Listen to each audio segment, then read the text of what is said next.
नमस्कार, स्वागत है आपका बंगाल समाचार में, जिसमें हम बात करेंगे बंगाल की छोटी बड़ी सभी महत्वपूर्ण खबरों के बारे में। तो खबरों में आगे बढ़ने से पहले आपसे एक छोटी सी अनुरोध है कि इस वीडियो को एक प्यारा सा लाइक अवश्य कर दीजिएगा।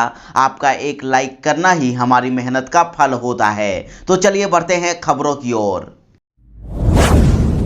बंगाल में मतदान के दूसरे चरण में हुई छिटपुट हिंसा और चुनाव आयोग पर भड़की ममता बनर्जी और अदालत जाने की दे दी धमकी। पश्चिम बंगाल विधानसभा चुनाव के दूसरे दौर में छिटपुट हिंसा के बीच भारी मतदान देखने को मिला और वहीं मुख्यमंत्री ममता बनर्जी ने उनके द्वारा की गई शिकायतों पर कार्रवाई नहीं करने को लेकर निर्वाचन आयोग पर निशाना साधा है। हाई प्रोफाइल नंदीग्राम समेत विभिन्न विधानसभा क्षेत्रों में छिटपुट हिंसा और मामूली झड़प की घटनाएं सामने आई और ममता बनर्जी ने कई शिकायतें दर्ज कराने के बावजूद निर्वाचन आयोग द्वारा उन पर कार्रवाई नहीं करने को लेकर उसे आड़े हाथों लिया और इस मुद्दे पर अदालत जाने की धमकी दे दी। तो वहीं शिकायतों में बूथ कब्जाने और बोयल में बड़े पैमाने पर फर्जी मतदान के आरोप भी हैं और साथ ही ममता बनर्जी ने कहा कि हम सुबह से 63 शिकायतें दर्ज करा चुके हैं, लेकिन एक पर भी कार्रवाई नहीं हुई। हम इसे लेकर अदालत जाएंगे और यह अस्वीकार्य है। और इसके साथ ही उन्होंने कहा कि निर्वाचन आयोग अमित शाह के निर्देश के मुताबिक ही काम कर रहा है।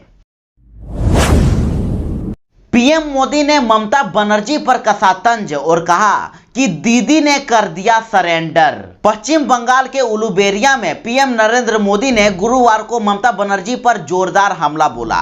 ममता बनर्जी के स्क्रू ढीला वाले बयान पर पीएम मोदी ने कहा कि ऐसा बयान ममता दीदी की हताशा को बताने के लिए काफी है। दीदी बंगाल की जनता के जवाब से घबरा गई हैं, लिहाजा वो डर कर ऐसा बयान दे रही हैं। दरअसल पीएम नरेंद्र मोदी उलुबेरिया में चुनावी सभा संबोधित करने पहुंचे थे और इस दौरान पीएम नरेंद्र मोदी ने टीएमसी सुप्रीमो ममता बनर्जी पर जोरदार हमला बोला। पीएम मोदी ने भाषण में ममता बनर्जी से सवाल किया कि क्या वो नंदीग्राम के अलावा दूसरी सीट से चुनाव लड़ना चाहती हैं और कहा कि अगर दीदी ऐसा करेंगी तो उन्हें झटका लगना तय है। पहले नंदीग्राम की जनता ने फैसला सुनाया है और अब बंगाल की जनता ने दीदी को बाहर का रास्ता दिखाने का फैसला किया है।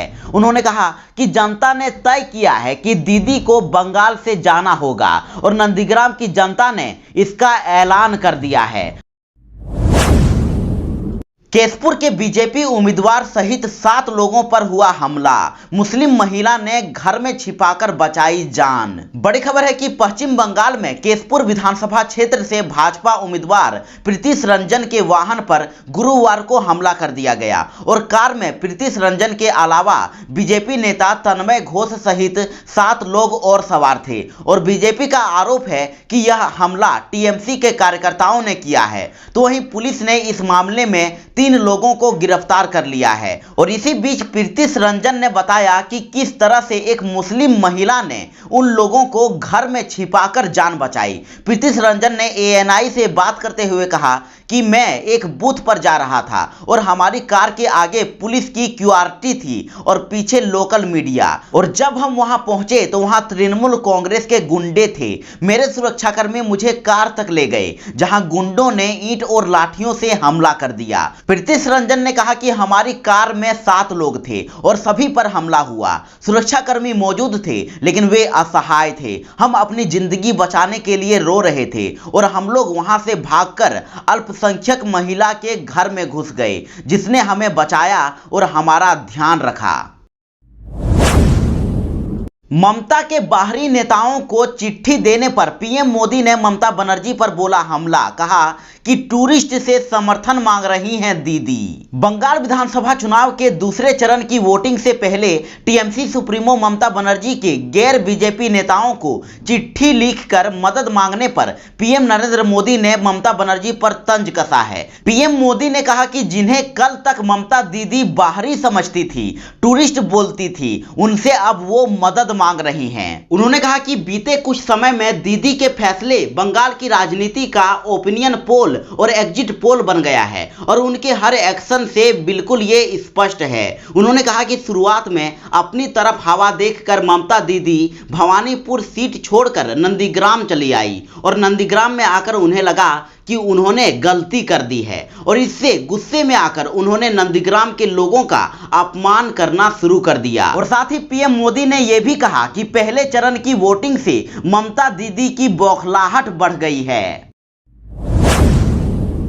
पीएम मोदी की रैली को लेकर भड़की ममता बनर्जी और कहा कि ईसीआई कहां पर है। बंगाल में विधानसभा के 30 सीटों पर दूसरे चरण के लिए वोटिंग के बीच पीएम नरेंद्र मोदी के जयनगर और उलूबेड़िया की रैली को लेकर ममता बनर्जी ने सवाल उठाया। ममता बनर्जी ने कहा कि पीएम मोदी की रैली चुनाव के दिन क्यों हो रही है और इस पर चुनाव आयोग एक्शन क्यों नहीं ले रही है। नंदीग्राम में पत्रकारों से बातचीत करते हुए टीएमसी सुप्रीमो ममता बनर्जी ने कहा कि जब बंगाल में चुनाव हो रहा है तो ऐसे दिन में पीएम मोदी की रैली क्यों हो रही है। ममता बनर्जी ने आगे चुनाव आयोग की भूमिका पर भी सवाल उठाया। उन्होंने कहा कि इस पर चुनाव आयोग चुप क्यों है, क्या यह आचार संहिता का उल्लंघन नहीं है। और इसके साथ ही ममता बनर्जी ने नंदीग्राम में जीत का दावा किया और कहा कि हम यहां आसानी से जीत रहे हैं। उन्होंने आगे कहा कि बंगाल में अब हर सीट नंदीग्राम है और कहा कि नंदीग्राम में हमें 90% वोट मिलने जा रहे हैं।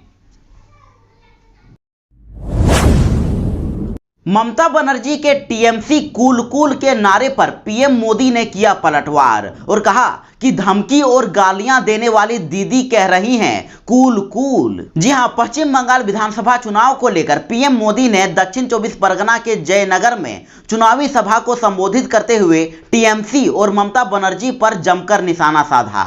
ममता बनर्जी के तृणमूल कूल कूल के नारे पर तंज कसते हुए पीएम मोदी ने कहा कि धमकी और गालियां देने वाली दीदी कह रही हैं कूल कूल।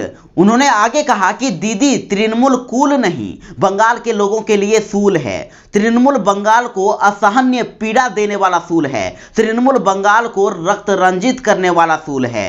तृणमूल बंगाल के साथ अन्याय करने वाला सूल है। और साथ ही तृणमूल सरकार पर भ्रष्टाचार का आरोप लगाते हुए प्रधानमंत्री नरेंद्र मोदी ने कहा कि तृणमूल की टोलाबाजी ने गरीब, मध्य वर्ग, उद्यमी सभी का जीवन दुश्वार किया है और यहाँ घर बनाने के लिए पैसे देने पड़ते हैं और घर बनता है तो उसमें कटमनी देनी पड़ती है।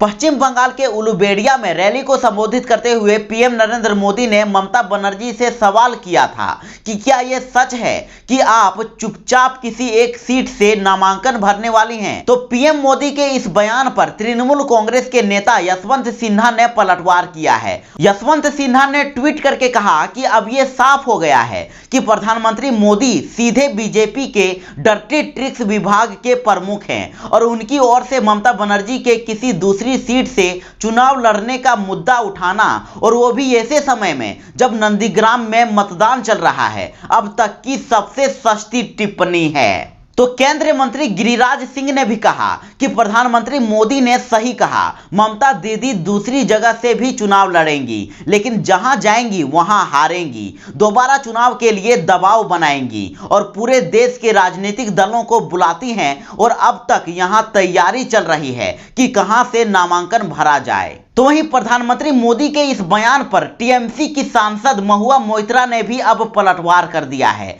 महुआ ने सोशल मीडिया पर लिखा है कि प्रधानमंत्री जी बिल्कुल वो लड़ेंगी और वो सीट वाराणसी होगी, इसलिए आप भी तैयारी कर लीजिए। उन्होंने कहा कि ममता बनर्जी वाराणसी से लड़ने वाली हैं, वे नंदीग्राम से लड़ी हैं और यहां से भारी मतों से जीतकर फिर से राज्य की बागडोर संभालेंगी। धरना खत्म करने के बाद बोली ममता बनर्जी कि मुझे नंदीग्राम की नहीं लोकतंत्र की चिंता है और जीत का किया दावा। जी हां, विधानसभा चुनाव के दूसरे चरण की वोटिंग के दौरान मुख्यमंत्री ममता बनर्जी बोयल पोलिंग बूथ पर जाकर बैठ गईं और लगभग 2 घंटे तक ममता बनर्जी वहां पर रहीं। और इसके बाद ममता बनर्जी ने कहा कि हम पहले ही चुनाव आयोग के पास 63 शिकायतें दर्ज करा चुके हैं और मैं नंदीग्राम के बारे में चिंतित नहीं हूं, लेकिन मैं लोकतंत्र के बारे में चिंतित हूं और कहा कि मैं मां माटी मानुष के आशीर्वाद से नंदीग्राम जीतूंगी। और इतना ही नहीं, ममता बनर्जी ने चुनाव आयोग पर भी सवाल उठाए और कहा कि आप जो भी कोशिश करेंगे बीजेपी नहीं जीतेगी। नंदीग्राम में 90% वोट टीएमसी को मिलेगा। और केंद्रीय बलों पर निशाना साधते हुए ममता बनर्जी ने कहा कि गृह मंत्री खुद सीआरपीएफ, बीएसएफ और अन्य जवानों को केवल भाजपा और उसके गुंडों की मदद करने का निर्देश दे रहे हैं। मैं अपनी चुप्पी के लिए अपने चुनाव आयोग से माफी मांगती हूं और कहा कि हमने बहुत सारे पत्र दिए हैं, लेकिन वे भाजपा उम्मीदवारों का एक तरफा समर्थन कर रहे हैं। चुनाव के बीच बंगाल में फूटा कोरोना बम, 24 घंटों में मिले 1200 से अधिक केस। जी हां, पश्चिम बंगाल में विधानसभा चुनाव 2021 के बीच कोरोना वायरस ने सारे रिकॉर्ड तोड़ दिए हैं और चुनावी मौसम में कोरोना वायरस फिर से तेजी के साथ लोगों को अपना शिकार बना रहा है। और पिछले 24 घंटों में राज्य में कोरोना वायरस संक्रमण के कुल 1274 नए मामले सामने आए हैं, जो इस साल का सर्वाधिक आंकड़ा है। और वहीं 24 घंटों में इस महामारी से 2 लोगों की मौत हो गई है। बता दें कि प्रदेश में अभी एक्टिव मरीजों की संख्या 6513 है और जिनका इलाज अभी चल रहा है।